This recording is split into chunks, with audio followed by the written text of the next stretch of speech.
Budget 2024 middle class का खून चूसने वाला बजट है। यह अब तक का वर्स्ट बजट है। हर मिडिल क्लास इंसान का आज के तारीख में यही ओपिनियन बन चुका है। यह बजट सिर्फ अडानी और अंबानी की तिजोरी भरने के लिए लाया गया है। इनफैक्ट जो लोग स्टॉक मार्केट प्रॉफिट्स के लिए भी बीजेपी को वोट देते हैं, उनका भी बड़ा कटने वाला है। एक और एक चीज, मैंने कल ही अपने नए ट्विटर हैंडल पर इस मैप को ट्वीट किया था, जिसमें एक इंटरेस्टिंग पैटर्न दिखा। जिन स्टेट्स में बीजेपी को लैंडस्लाइड विक्ट्री मिली थी ना, उनको कुछ ना देते हुए बीजेपी ने बिहार और आंध्र प्रदेश को स्पेशल पैकेज के रूप में करोड़ों रुपए दिए। माइंड यू, बिहार और आंध्र प्रदेश वही स्टेट है जिनके अलायंस की वजह से ही आज बीजेपी पावर में है, और इसीलिए कई लोग इसे कुर्सी वाला बजट भी बोल रहे हैं, जो बीजेपी अपनी सरकार को बचाने के लिए लाई। ये तो कुर्सी वाला बजट है।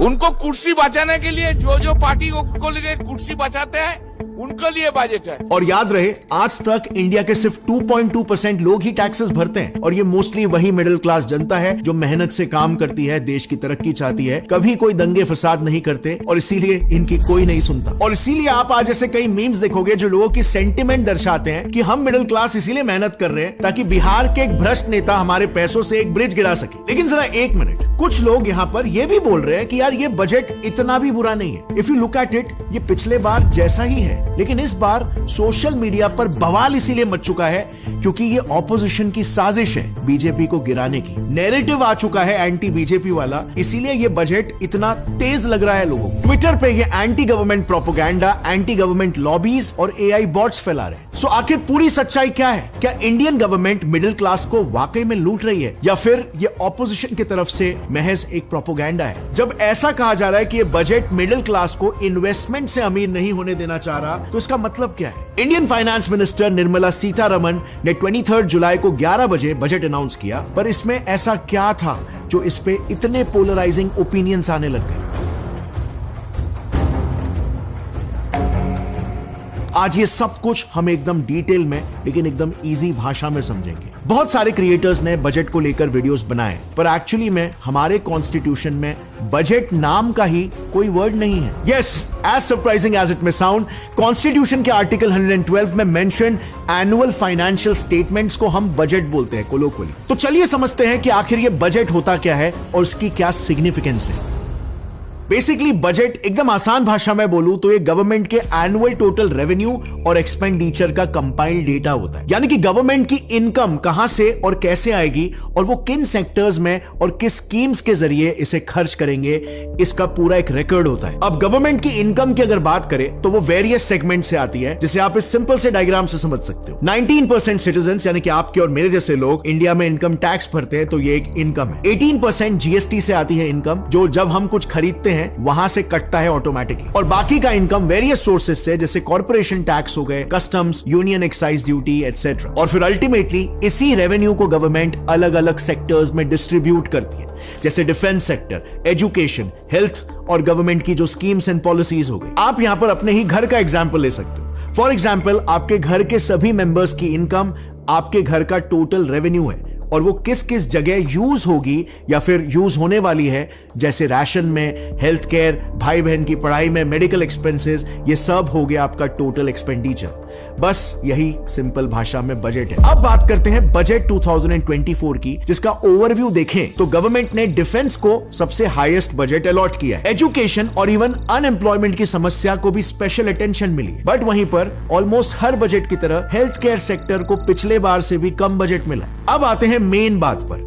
पूरे बजट में जिस चीज के अराउंड सबसे ज्यादा हाइप क्रिएट किया गया है, वो है tax slab for middle class. देखो, पिछले साल से ही मिडिल क्लास चाहती थी कि 3 से 5 लाख रुपए वाला जो इनकम टैक्स स्लैब है ना, उसे हटाया जाए, और इस बार लोगों को लगा कि ये उनकी डिमांड सरकार पूरी करेगी। लेकिन अगर आप अपडेटेड टैक्स स्लैब्स को देखोगे तो ऐसा कुछ हुआ ही नहीं। बस चेंज यहाँ पर सिर्फ इतना था कि अगर कोई 6 से 7 लाख के बीच कमा रहा हो तो उनका टैक्स रेट 5% से कम हो गया, और अगर कोई 9 लाख से 10 लाख के बीच कमाता हो तो उनका भी टैक्स स्लैब 5% से कम हो गया। इसके अलावा एक और एक बड़ा फायदा जो 7 लाख से ज्यादा एनुअल इनकम रखने वालों को मिलने वाला है, वो ये है कि स्टैंडर्ड डिडक्शन पहले 50,000 हुआ करता था, अब वो 75,000 रुपीज हो गया। यानी कि इसके वजह से कुछ लोगों को साल का 17,500 रुपीज तक का टैक्स बेनिफिट एक्स्ट्रा हो जाएगा। बट यहां पर लोगों के कंसर्न्स ये है कि आप खुद ही सोचो, 7 लाख से ज्यादा एनुअल इनकम रखने वाले इंडिया में लोग कितने ही होंगे। और अगर कोई 7 लाख से ज्यादा एनुअल इनकम रखता भी है सपोज,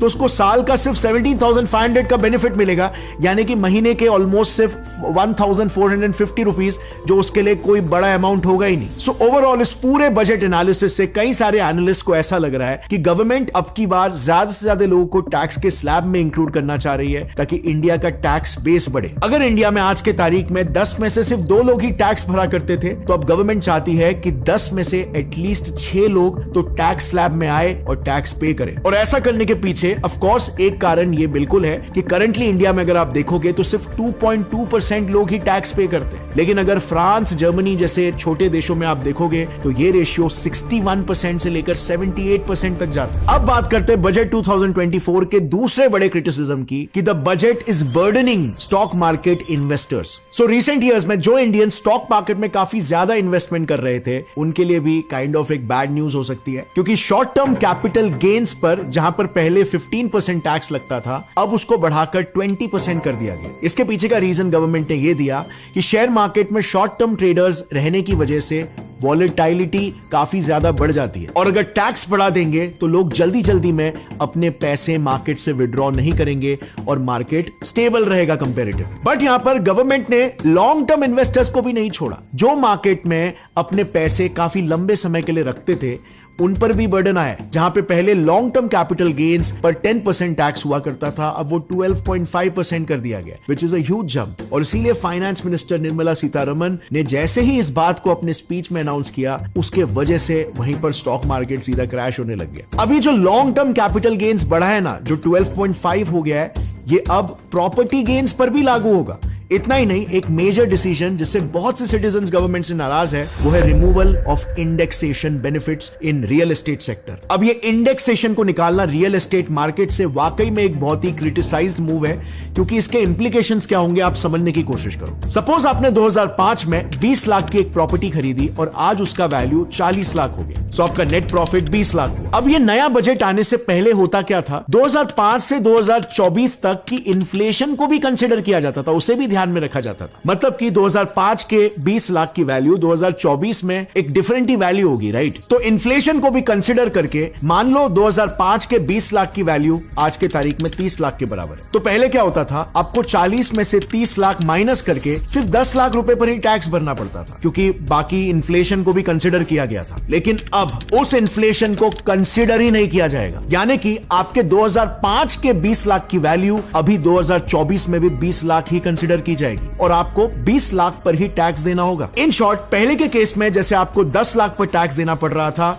लेकिन अब आपको 20 लाख पर टैक्स देना पड़ेगा, क्योंकि सरकार के हिसाब से इन्फ्लेशन है ही नहीं। सो अब नेक्स्ट यहां पर बात करते हैं कि कौन सी चीज महंगी हुई और कौन सी चीज सस्ती। सो इस बजट में गवर्नमेंट ने कस्टम ड्यूटी यानी कि इंपोर्ट ड्यूटी कई चीजों पर या तो कम किया है या फिर सीधे हटा ही दिया है, और इसीलिए copper and leather goods, gold, silver and platinum jewellery, mobile and other accessories, cancer treatment और उसकी दवा, solar sets, X ray equipments, electric cars and lithium ion batteries, fish and fish products, 25 essential minerals और ऐसी कई चीजें सस्ती हो गई है। पर वहीं पर हेल्थ सेक्टर में कम फंड एलोकेशन की वजह से हर साल 14% मेडिकल इन्फ्लेशन बढ़ते जा रहा है। इसके साथ प्लास्टिक और टेलीकॉम इक्विपमेंट भी कस्टम ड्यूटी बढ़ाने की वजह से इनके प्राइसेस बढ़ने वाले।